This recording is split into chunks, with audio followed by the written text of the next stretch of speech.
Archie Bradley is an athlete.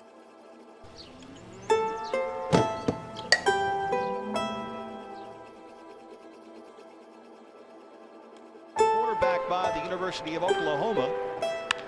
That one, first pitch he sees in the big leagues is a base hit. They are fired up in Broken Arrow.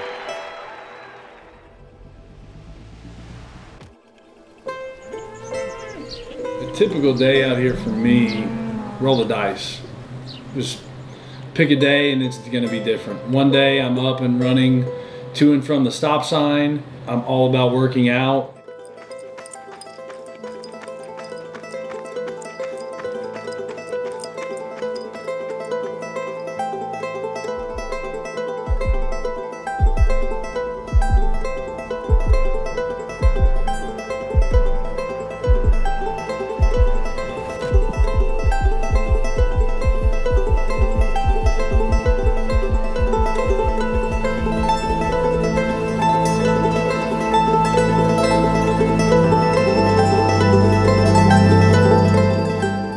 I'm never gonna say I could care less about hunting, but my focus is all about up top here.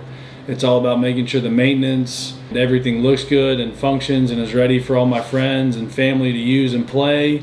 That is one thing I will say is my therapy out here, and my main true deep core love for this place is sitting up there in those trees. I first got the ranch in 2017. I came out here with one of my high school best friends, Tyler Rowland, with, to be honest, no knowledge of what land is or the value of it, the concept, running water, ponds, creeks, electric, things now that I know being much older and a landowner. So me and my buddy Tyler came out here and we walked every bit of this place. I knew after that day that I had to buy this place. My first impression walking on this place was, holy crap, this is a lot of land. I think a lot of times acreage and size of property gets thrown out there. And again, when I came out here, I had no knowledge of exactly even how big an acre really was. But to walk all of that on foot, I just couldn't believe how big this is. I mean, it's put in perspective when you go into town, you go into other places, these neighborhoods, and you realize sometimes these subdivisions, these neighborhoods that your friends live in, your ranch is 2, 3, 4 times the size of these neighborhoods that all these houses are packed in. And it's just a crazy concept when you think about it that way.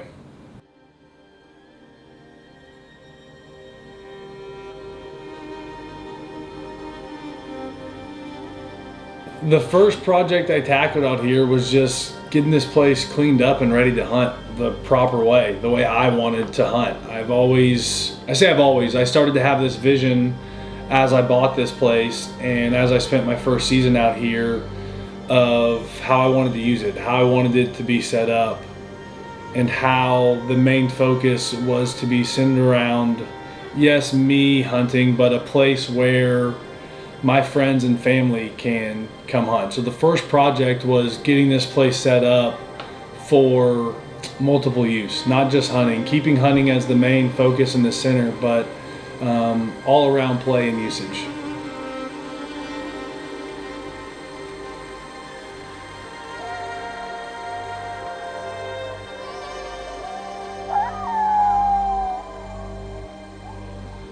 How much of this has been hands-on for me? Very little, to be honest, which it doesn't bother me. I've had very little hands-on things I've done out here, mostly because I've been playing baseball. I've been paying the bills. And so that's why I'm not afraid to say that. It's exciting and screaming, but Archie Bradley is an athlete. And I want to take you back. This is him in high school. Yeah, he's supposed to go to Oklahoma and play some quarterback out there. He's one of the top recruits in the country and had a chance to go basically anywhere he wanted to go before he signed with the Diamondbacks. So you're looking at a natural athlete. This is a crash land. Got it, swing. And Bradley strikes out the side. What a perfect 7th for Archie Bradley. Archie Bradley, the man. Quarterback by the University of Oklahoma on a Broken Arrow. Bangs that one. First pitch he sees in the big leagues is a base hit off the reigning Cy Young and MVP. They are fired up in Broken Arrow. Archie had a big double in the ball game late in the season. 1 RBI on the year, hitting .250. He steps in with 2 on and 2 out. Here's Neshek's pitch, and Archie shot to left center field. That's going to gap it all the way to the wall. 2 runs are going to score. Archie's into second. He's not going to stop. Here he comes to third. He slides in safely with a triple. Archie Bradley, 8-5 D-backs. Are you kidding me? He drills it to the left center field gap where nobody was even close to the ball. And Archie keeps going, slides into third base. Have a night. Wow, here comes Bud Black. That's it for Neshek.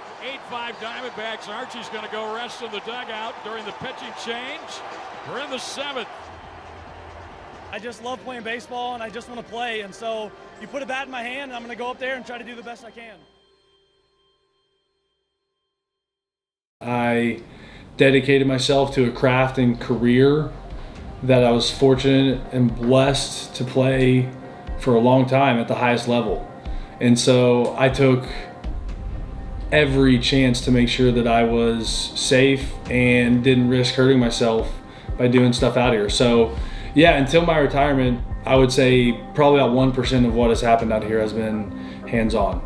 Almost 100% of it has been my brain or my thoughts, my designs or my ideas, but very little hands-on until now.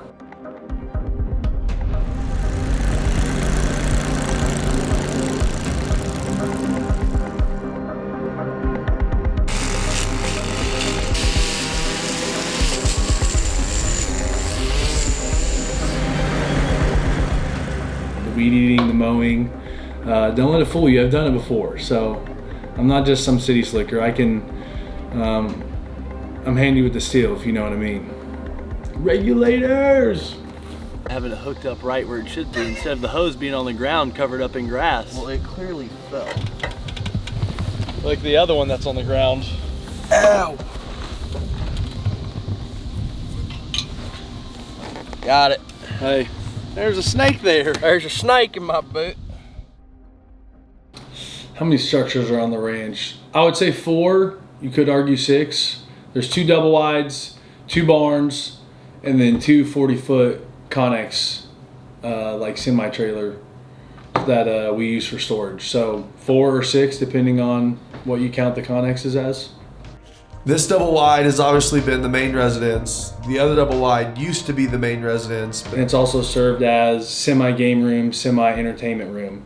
The now weight room and party wide was once the barn / weight room / just a barn itself. And the now barn was once a weight room and locker room, and then also a weight room and barn, and now it is just the barn.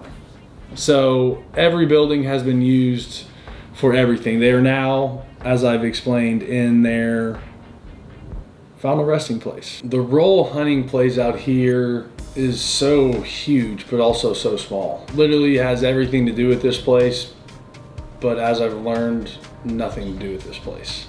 I know I'm being very vague in that, and I'll get into detail here, but my greatest memories out here are to do with hunting, but not with killing or the trophy of the kill, more of the memory of the hunt. And truly, as I said earlier, the work that I haven't put into that still brought great memories, but now that I've been able to be out here, put more sweat, put more time, more equity into this place from a work perspective, it means more. So I would say my dream hunt, this is where I gotta be honest, it's already happened. I've been a part of memories out here that normally are the opposite of how you grow up, as in usually you're with your dad or your dad is with you for your first year. Well, I've had the opposite. I was with my dad for his first year out here. The growing pains that normally you go through with a little kid when you're hunting, but I'm doing it with a 60-year-old man. He can't sit still, he's falling asleep, he wants to snack all the time, he's got his Kindle reading. But lo and behold, the last couple of years I've been able to put my dad on a good deer, and this year I got to film it.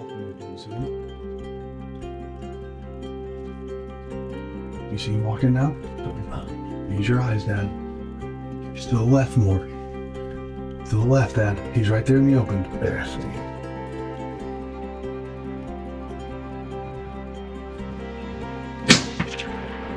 You got him that time, Dad. Oh, he's going like that. He's down right there. Oh my God, it just happened. Successful hunt.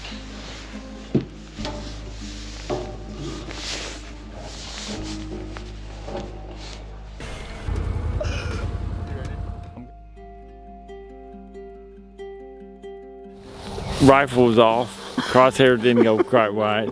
You need to adjust that rifle so I can hit the... Okay. We'll adjust it when we get back up there. That would be a good idea. Okay. Right. Oh, you smoked him, Dad. Oh, he's going down, Dad. Oh, he just went down. Move your scope. Let's go, Dad. He's down right there. Got him, right? I didn't miss this time. I got him. And I was with my brother for his first year out here, and I was with my older brother for his first year. And I could go on and on about just literally storybook stories that have happened out here at the ranch and have provided me memories that I say this very humbly and with a grain of salt, but I would put myself up there as one of the luckiest and blessed hunters ever. I have killed 3 lifetime bucks. I mean, 3 deer above 175 that all have characteristics that you could only really dream of shooting one of them and they would make you happy. And I've shot 3 of them. A beautiful 10-point, typical, matching sides. I mean, you're beautiful. What you picture holding. I mean, I'll insert picture here of me holding Amigo. It's just every hunter's dream. Skyscraper. He's 2 different deer from 2 different angles. He almost looks like a mule deer in some perspectives. I think I missed the world record G2 by like half a centimeter. And then you take Phenom, which is just this gnarly brute bruiser, 18, 19 point freak with just crap going everywhere. And I've shot all 3 of them here on my property. My dream hunt has happened over and over and over. The one stand I have helped hang out here is a stand just right down the road from here called the Tire Sling. It runs along this creek bottom.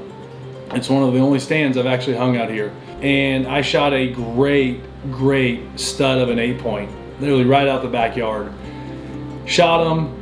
Mac and a few other buddies helped me recover him. We took pictures, and then the next day we shot a 6-man limit of greenheads on my wetland about 150, 200 yards from where I shot that deer, which again goes into some of my explanation of why I think I'm one of the most blessed hunters. And I knock on wood, deer gods, duck gods, all hunting gods, still please keep blessing your boy, because I've been super fortunate, super blessed. So yeah, shooting a deer right out here in a stand that I hung, and then the next day shooting a 6-man of greenheads with my buddies on my property.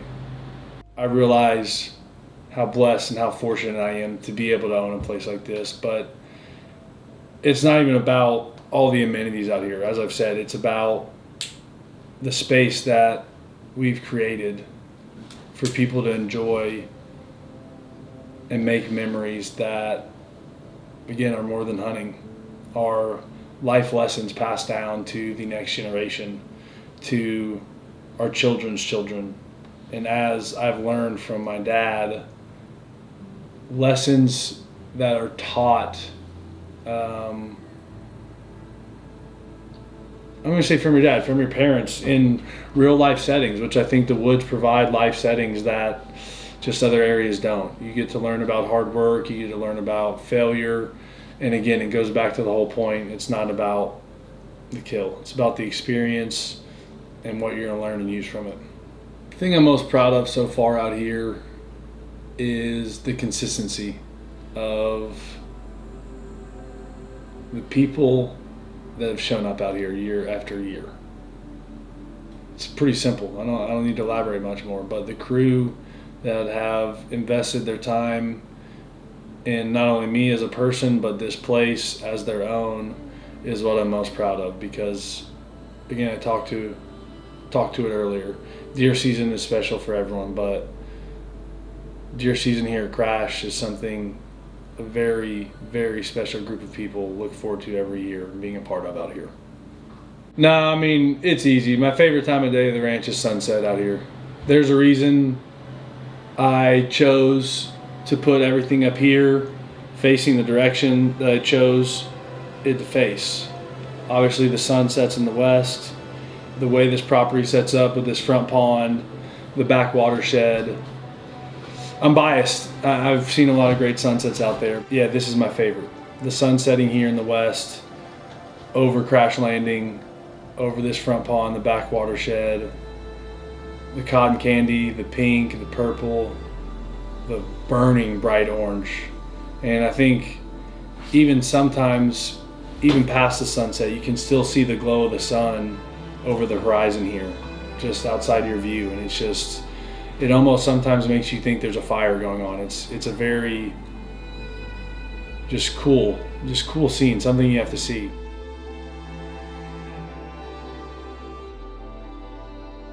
I want this ranch to represent long term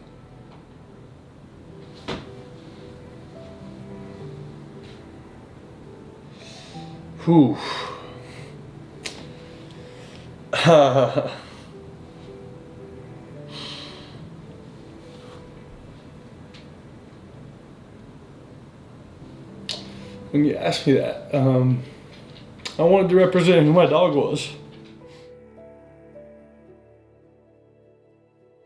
He's the reason I talk about it, but he's the reason I bought this place. He's the reason I named it this.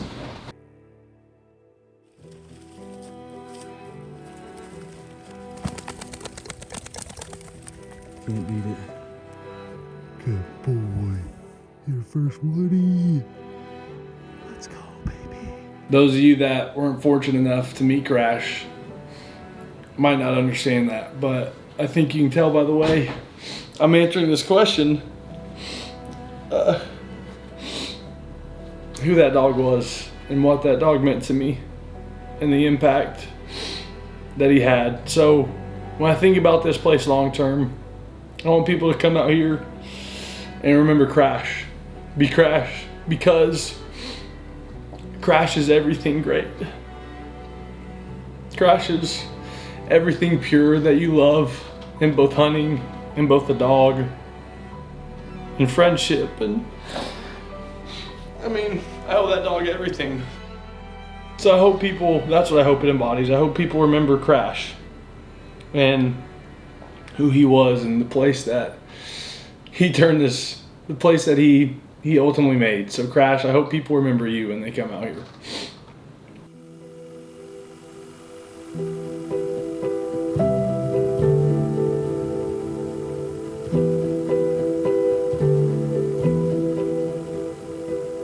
Five mallards and a Woody, baby. Right on Crash Landing. What a memory for me and my boy.